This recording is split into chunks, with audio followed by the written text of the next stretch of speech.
Yeah, it's Harriet's wedding day today. I'm off to do the morning milking. It would have been lovely if you lot could have joined me today, but I don't think I would have had a terrific audience. Although it's much easier to speak to you all in my own space rather than standing up in front of an audience and doing it. But yes, it's a wonderful day, and I'd like to just welcome you all here.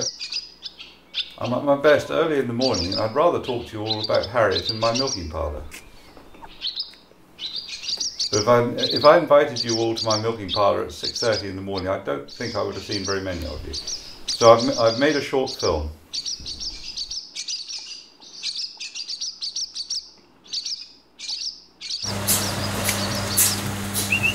Come on. Come on. Get on. Come on. One of you did come to my parlour, and it was Patrick. He came down one afternoon. I saw this head pop up above the wall, and he sort of rather cautiously looked over and saw that I wasn't about to fly off the handle. Stepped into the parlour in his nice shiny new trainers, and came down into the pit, and I was a bit surprised. I wasn't quite sure why he was going to be here, but eventually he got around to the subject of my daughter, and he came to ask me for her hand in marriage. And I was so taken aback, I said yes. I should have quizzed him a lot more and given him a hard time, but I didn't. So perhaps I'll do that at a later date. Living with Harriet can be, well, as a youngster, you tried to keep her sweet all the time, because if she lost her temper, then look out. And but now she's mellowed a lot in adulthood. Has actually become a very nice person. Well, in fact, very independent now, but I can remember when it first started. We were at a farm sale, and she would not walk anywhere by herself. She had to hold somebody's hand. And at this sale, a little girl ran past her, about half her size, carrying a carton of orange juice and running around thoroughly enjoying herself. And Harriet took one look at this girl, let go of my hand, and was running off after her. And so I think it probably started from then.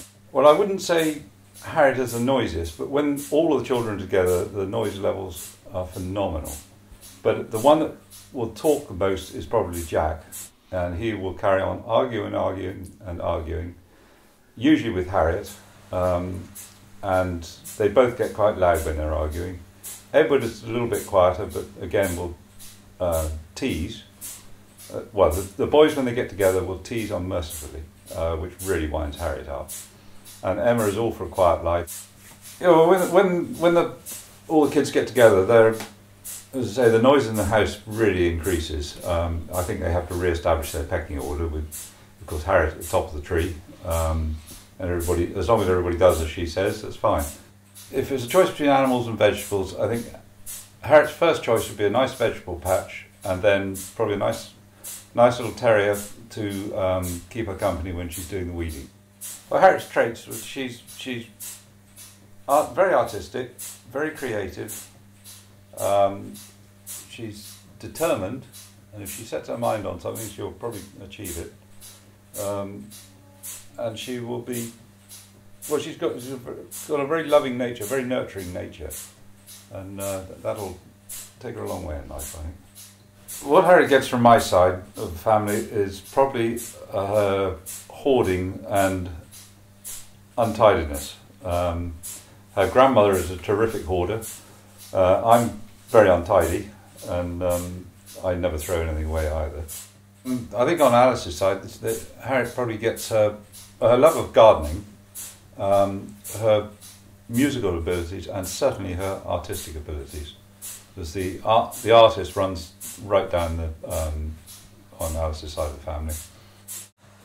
I think the first piece of music that Harriet played and I sort of enjoyed was probably humoresque. It was a piece that was set by Mrs. Ashe. They had to discuss how the music was put together and and write a story around it.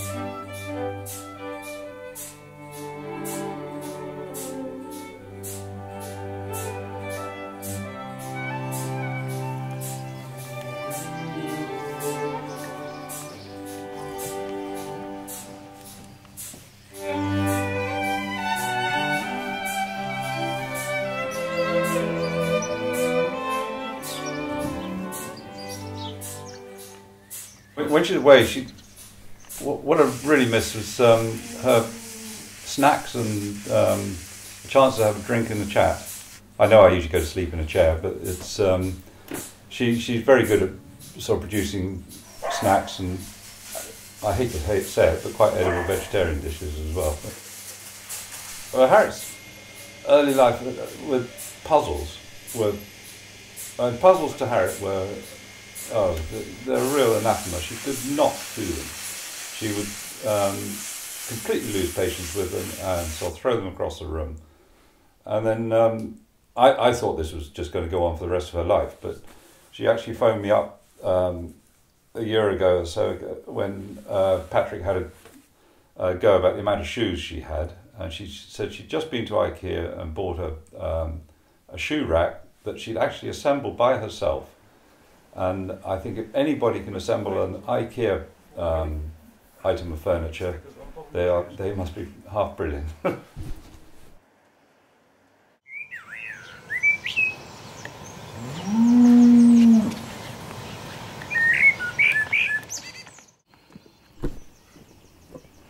So Patrick, turning to you now, if I was to give you one bit of advice, and I think it's probably very good advice, is to keep your head down and do as you're told.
Well, Harriet, the day has finally arrived, and you're now with your new husband, Patrick. I wish you all the very best for the future, and I really do hope you enjoy yourselves and have fun this evening. Don't get too drunk, because you've got to take the tent down tomorrow. Okay, have a wonderful time. Anyway, lots of love.